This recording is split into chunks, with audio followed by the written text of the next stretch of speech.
ये कमिश्नर, मेरी बात आप याद रखिएगा, ये कोई ना कोई चांद चढ़ाएगा। मैं आपको सीरियसली बता रहा हूँ, ये मामला इतना सादा नहीं है जितना सादा दिखाई देता है।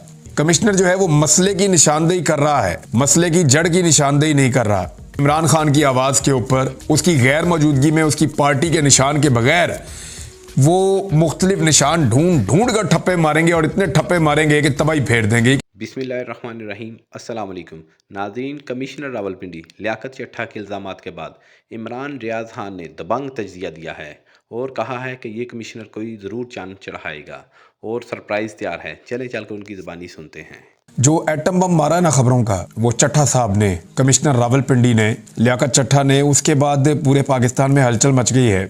ये कमिश्नर, मेरी बात आप याद रखिएगा, ये कोई ना कोई चांद चढ़ाएगा। मैं आपको सीरियसली बता रहा हूँ, ये मामला इतना सादा नहीं है जितना सादा दिखाई देता है। मेरे पास डायरेक्टली इस हवाले से कोई पक्की खबर नहीं है, सिर्फ कुछ इन्फॉर्मेशन है या कुछ हकायक हैं जिनकी बुनियाद पे मैंने ये राय कायम की है। ये इतना सादा नहीं है। हम सब जानते हैं कि धांधली कैसे हुई और कहां से हुई। कमिश्नर जो है वो मसले की निशानदेही कर रहा है, मसले की जड़ की निशानदेही नहीं कर रहा। एक ऐसा शख्स जो सुबह के वक्त खुदकुशी करना चाहता था, फजर के वक्त, और जोहर से पहले जो वो प्रेस कॉन्फ्रेंस करता है उसमें वो आधा सच बोलकर जाता है। वो ये कहता है मेरे पे दबाव था, मैंने गलत काम किया, मुझे फांसी दे दो। लेकिन वो ये नहीं बताता कि मुझे गलत काम करने का कहा किसने, ये वो नहीं बताता। वो ये भी नहीं बताता कि उस गलत काम का फायदा किसको पहुंचाया गया, ये भी नहीं बताता। यानी वो बता सकता था ना कि मुझे ये कहा गया कि नून लीग को जितवाना है, ये बात उसने नहीं की। वो ये कह सकता था कि मुझे फलां फलां बंदे ने फोन किया या फलां फलां जगह से मुझे प्रेशर आया और ये प्रेशर मुझे इस अंदाज में डाला गया कि मैं मजबूर हो गया ये करने पे, ये भी उसने नहीं बताया। वो ये कह सकता था कि मुझे ये वाला लालच दिया गया था और इस लालच में आके मैंने ये काम किया, ये भी उसने नहीं बताया।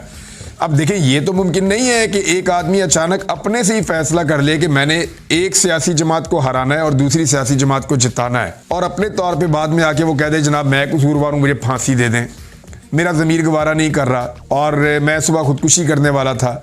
अब जिस दबाव का वो जिक्र करते हैं, वो इस दबाव को एक्सप्लेन नहीं करते। जिन चीज़ों के बारे में वो बात करते हैं उनकी डिटेल में नहीं जाते। यानी वो बातें करके जज्बाती बयानात देकर तो निकल गए, लेकिन कुछ हकायक हैं वो आपके साथ शेयर करते हैं। ये अभी गर्दिश कर रहे हैं हकायक मार्केट में, मैं आपके साथ शेयर कर देता हूँ ताकि कुछ चीज़ें तो थोड़ी बहुत क्लियर हों इससे। मैंने दिन को एक खदशे का इजहार किया था, वो ये था कि बहुत मुमकिन है कि ये पाकिस्तान के अंदर जो इंतखाबात हुए हैं उनको कलअदम करने की एक साजिश हो और कोशिश की जाए कि कुछ भी करके इंतखाबात जो पाकिस्तान में हुए उन्हें कलअदम करार दे दिया जाए। क्योंकि देखें, जो मतलूबा नताइज है ना वो हासिल ही नहीं हो सके। पहले दिन तो 8 फरवरी को किसी को तवक्को ही नहीं थी कि इतने बड़े पैमाने पर निकल कर लोग इमरान खान की आवाज़ के ऊपर, उसकी गैर मौजूदगी में, उसकी पार्टी के निशान के बगैर वो मुख्तलिफ निशान ढूंढ ढूंढ कर ठप्पे मारेंगे और इतने ठप्पे मारेंगे कि तबाही फेर देंगे। किसी को आइडिया नहीं था, वो हो गया। अब जितनी देर में किसी को समझ आई, मोबाइल फ़ोन बंद थे, हर चीज़ बंद थी, इन्फॉर्मेशन ग्राउंड से भी कम आ रही थी, जितनी देर में समझ आई बात बहुत आगे निकल गई थी। शाम होते होते पब्लिक ने इतने वोट डाल दिए थे कि अब गिनती होना बाकी रह गई थी। फिर गिनती को रोका गया, नताइज को रोका गया, नताइज को तब्दील किया गया, लेकिन नताइज इतने भयानक और इतने खौफनाक थे कि वो वन साइडेड थे। यानी 80% तक एक पॉलिटिकल पार्टी पाकिस्तान में जीत रही थी। अब उस पॉलिटिकल पार्टी को कंट्रोल कैसे किया जाए जो इतनी बड़ी कामयाबी हासिल कर रही है, 2/3 से भी ज्यादा अक्सरियत में जा रही है, तो उसे काबू करने का तरीका सिर्फ एक ही रह गया था कि सीटें बदली जाएं, यानी फॉर्म 47 के अंदर धांधली की जाए। धांधली करके भी कंट्रोल नहीं हुआ और जो मतलूबा नताइज हासिल करने थे वो फिर भी हासिल नहीं हो पाए। अब जब नताइज हासिल नहीं हुए तो उस इलेक्शन का क्या फायदा जिससे नतीजा ही वो नहीं निकला जिसका फायदा हो। यानी एक्चुअली तो इमरान खान को इक्तदार में आने से रोकना है और अभी भी वो सबसे बड़ी पॉलिटिकल पार्टी है, और नवाज शरीफ को इक्तदार में आना है और वो अभी भी सादा अक्सरियत नहीं ले पाए और उनके पास बैसाखियां हैं, और नवाज शरीफ साहब खुद भी अब इक्तदार में नहीं आना चाहते। वैसे उनको क्या मैसेज पहुंच गया है वो मैं आपको बता देता हूं, लेकिन आप अगर इन तफसीलात को देख लेंगे कि लियाकत अली चट्ठा साहब एक्चुअली कौन है, इनके कहाँ ताल्लुकात हैं और बैकग्राउंड क्या है, एफिलिएशन किस पॉलिटिकल पार्टी से है, तो आपको चीज़ें काफ़ी हद तक समझ आ जाएंगी। पूरा नाम इनका लियाकत अली वल्द गुलाम हैदर, और ये चट्ठा कौम से हैं और ये रहने वाले सुइयावाला के हैं और हाफजाबाद इनका ज़िला है। गांव में इनकी 24 एकड़ ज़रई ज़मीन है और इनके मकान जो है वालिद और चचा की मुश्तरका मलकियत है। 2 इनके बेटे हैं, एक अमार लियाकत और दूसरा नौमीर लियाकत। 3 भाई हैं और 4 बहनें हैं, और इनकी जो सियासी वाबस्तगी बताई जाती है वो पूरे ख़ानदान की PMLN के साथ बताई जाती है कि नून लीग के साथ इस ख़ानदान की सियासी वाबस्तगी है। इसके अलावा जनाब इनके हवाले से कुछ और चीज़ें हैं कि ये रिपोर्ट है मुताल्लिक लियाकत अली चट्ठा रावलपिंडी। ये रिपोर्ट जो है ये फौरी तौर पे एक मुरतब की गई है। वो आप समझ जाए कि रिपोर्ट फौरी तौर पे मुरतब कर ली जाती है आदमी के बारे में जो उसकी डिटेल होती है, और वो ये मौजूद भी होती है नॉर्मली ऐसी रिपोर्टें। लियाकत अली चट्ठा वल्द गुलाम हैदर कौम चट्ठा सकना सुइयां वाला इलाका थाना वने की तारड़ और तहसील व ज़िला हाफजाबाद कमिश्नर रावलपिंडी एक ज़मींदार घराने से ताल्लुक़ रखता है जो कि दौरान सर्विस मुख्तलिफ कलीदी पोस्टों पर तैनात रहा है और शहबाज शरीफ के वजारत आला 2013 से लेकर 2018 के दौरान CM सेक्रेटेरिएट में भी इंतहाई अहम जिम्मेदारी सर अंजाम देता रहा है। दौरान तैनाती लियाकत अली चट्ठा शरीफ फैमिली का ख़ास आदमी बन गया, ख़ुसूसन हमजा शहबाज का दस्ते रास गर्दाना जाता था। बाद अज़ा डिप्टी कमिश्नर फैसलाबाद भी तैनात रहा, जिसके बारे में आम फहम बात थी कि लियाकत चट्ठा हमजा शहबाज के ज़ेरे साया पोस्टिंग लेता है। साल 2013 के इलेक्शन में हमजा शहबाज लियाकत चट्ठा के घर सुइयां वाला भी आया था। लियाकत अली चट्ठा अपने ज़ेरे असर ख़ानदानों से PMLN के लिए वोट भी मांगता रहा है। लियाकत अली चट्ठा के बहनोई और चचाजाद भाई बशारत अली चट्ठा साइयावाला का चेयरमैन यूनियन काउंसिल भी रहा है। दूसरे उन्होंने ताल्लुकात बताया कि इनके PMLN के साथ कहाँ कहाँ ताल्लुकात हैं। इनका एक बहनोई जो है वो पुलिस इंस्पेक्टर भी है ज़िला लाहौर के अंदर। फिर उन्होंने बताया कि ये ज़्यादातर अपना टाइम गुजारते हैं लाहौर रहमान गार्डन वाली रहाइश गाह में। रहमान गार्डन वालों की बेटी जो है उनकी बहू भी हैं। और इसके अलावा ये बता रहे हैं कि इनका कोई बड़ा करप्शन का माली बेज़ाब्तगी का कोई ऐसा स्कैंडल जो है वो अभी तक मालूम नहीं हुआ। ये ज़हनी और जिस्मानी तौर पे एक मजबूत आदमी है। ये तो है जी लियाकत अली चट्ठा का तारुफ। अब PMLN के साथ वाबस्तगी और अचानक से कह देना कि जी 13 सीटें और बताना भी नहीं कि फ़ायदा किसको दिया। फ़ायदा किसको दिया ज़रा वो भी आप देख लीजिए, क्योंकि वो ये कह रहा है कि अभी भी ठप्पे लगाए जा रहे हैं। वो ये कह रहा है कि इस वक्त तक जो है वो सूरत हाल ये है कि ठप्पे लगाए जा रहे हैं और कोशिश की जा रही है कि जो फॉर्म 47 के ऊपर नतीजा दिया गया है फॉर्म 45 को उसके मुताबिक बनाया जाए। ख्वाजा आसिफ के हल्के के मेरी इत्तला के मुताबिक ठप्पे तकरीबन मुकम्मल कर लिए गए हैं। कुछ और हल्कों में भी ठप्पे लगाए जा रहे हैं। लेकिन मैं आपको एक चीज़ बताऊं कि एक एक जो वोट है उसके ऊपर कई जो है वो यानी कई वोट जो है उनके ऊपर एक अंगूठा आपको मिलेगा आने वाले दिनों में। जब इन हल्कों को थॉरोली चेक किया जाएगा, इन सबको इस बात का ज़ोम है कि इतने सारे हल्के खुल गए हैं तो ये धांधली जो है ये पकड़ी नहीं जा सकती। लेकिन जिस हल्के का फॉरेंसिक ऑडिट होगा, फॉरेंसिक ऑडिट आपको याद है ये 2014 की बात है जब इमरान खान साहब के धरने के बाद ये हुआ था। तो जिस हल्के का फॉरेंसिक ऑडिट होगा वहां पे अंगूठों के निशान, स्याही का निशान, बाकी बहुत सारी चीज़ें, टेम्परिंग, ये पकड़ी जाएगी। और जब ये पकड़ी जाएगी तो धांधली पकड़ी जाएगी। तो इससे बच नहीं सकते ये, जितना मर्जी भाग लें। अब रावलपिंडी की 13 नशिस्तों में से 11 नून लीग के पास हैं, एक जो है पीपल्स पार्टी को दी गई है और एक जो है वो आज़ाद उम्मीदवार को कामयाबी दिलाई गई है। पाकिस्तान तहरीक इंसाफ को बुरी तरह शिकस्त दी गई है। हालांकि ये 13 की 13 सीटें पाकिस्तान तहरीक इंसाफ जीत गई थी। ये मैं आपको क्लियरली बता रहा हूं कि NA56 से NA65 तक एक भी हल्के पर पाकिस्तान तहरीक इंसाफ को शिकस्त नहीं हुई। ये अब तस्लीम किया कमिश्नर ने कि उसने शिकस्त दिलवाई है। तमाम आरोज वो कहता है जी रोते रहे, हमें कहते रहे मुझे, लेकिन मैं उन पे दबाव डालता रहा हूं। अब कमिश्नर तो आरोज पे दबाव डाल रहा था, आरओ को वो तो बता सकता है आरओ के कमिश्नर ने मेरे पे दबाव डाला। कमिश्नर किस दबाव में था उसने अभी तक ये बात नहीं बताई, लेकिन मुझे लगता है कि ये कमिश्नर कोई चंद चढ़ाएगा। उसकी वजह पता क्या है? उसकी वजह यह है कि ये आधा सच बोल रहा है और उतना बोल रहा है जितना इस वक्त जरूरी है इलेक्शन को कलअदम करार दिलाने के लिए या इस इलेक्शन को मुतनादे करने के लिए। इलेक्शन तो मुतनादे है, लेकिन इस सारे मामले में सिर्फ फॉर्म 45 उठाए जाए और इंसाफ कर दिया जाए तो मैक्सिमम लोगों को उनकी सीटें वापस मिल जाएंगी। यानी ज्यादा नहीं तो 70% धांधली कंट्रोल हो सकती है अगर फॉर्म 45 के मुताबिक फॉर्म 47 का फैसला दे दिया जाए, नताइज मुरतब कर दिए जाए तो लोगों को उनका नतीजा वो वाला मिल जाएगा जिसमें इंसाफ होगा। तो यहाँ चीजें ठीक हो सकती हैं। अब ये बंदा इसको शक की नजर से सारे देख रहे हैं। कभी वो ये देखते हैं कि वाकई इसका ज़मीर जाग गया है। कुछ इत्तलात ये हैं कि कुछ और ऐसे ब्यूरोक्रेट हैं जिन्होंने अपनी वीडियो रिकॉर्ड करवा दी है और वो मुनासिब वक्त का इंतजार कर रहे हैं। उन्हें पता है कि उनकी जो वीडियो है वो वैसे तो चलनी नहीं है, यानी टीवी चैनल चलाएंगे नहीं, वो प्रेस कॉन्फ्रेंस करने जाएंगे फिर पकड़े जाएंगे, उनकी बात ही नहीं सुनी जाएगी। अब चट्ठा साहब जो आए थे वो PSL के चक्कर में आए थे कि जनाब क्रिकेट मैच होने वाले हैं T20 के, तो मैं उनके बारे में बात करना चाहता हूं, तो अचानक उन्होंने ये वाली बात कर दी। अब PTI का मसला ये है कि वो किसी को भी शक की नजर के बगैर देख ही नहीं सकते। इतनी मार पड़ी है PTI को कि फजलुर रहमान साहब ने जब स्टेटमेंट दिया तो वो उस पर भी बेचारे परेशान थे कि अब ये कहीं ऐसा ना हो कि फजलुर रहमान के हम स्टेटमेंट दें कि ये ठीक बोल रहा है तो ये आगे से कुछ और कह दें। अब वो चट्ठा के मामले में भी PTI थोड़ी कंफ्यूज है। हुई तो उनके साथ धांधली है। और टका के धांधली हुई है।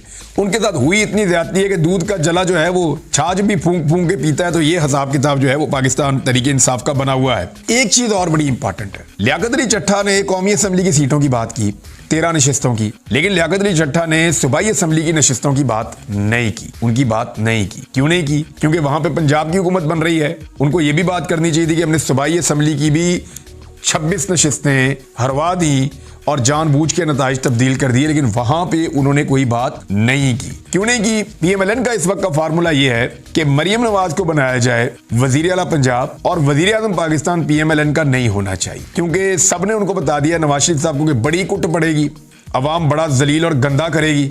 अभी तो मियां साहब आप गंदे हुए ही नहीं जो अवाम ने आपको करना है। जो सलूक पाकिस्तानियों ने आपके साथ बरतानिया में किया है ना, वो सलूक मियां साहब पाकिस्तानियों ने आपके साथ पाकिस्तान में कर देना है अगर आपने वफाकी हुकूमत संभाल ली तो।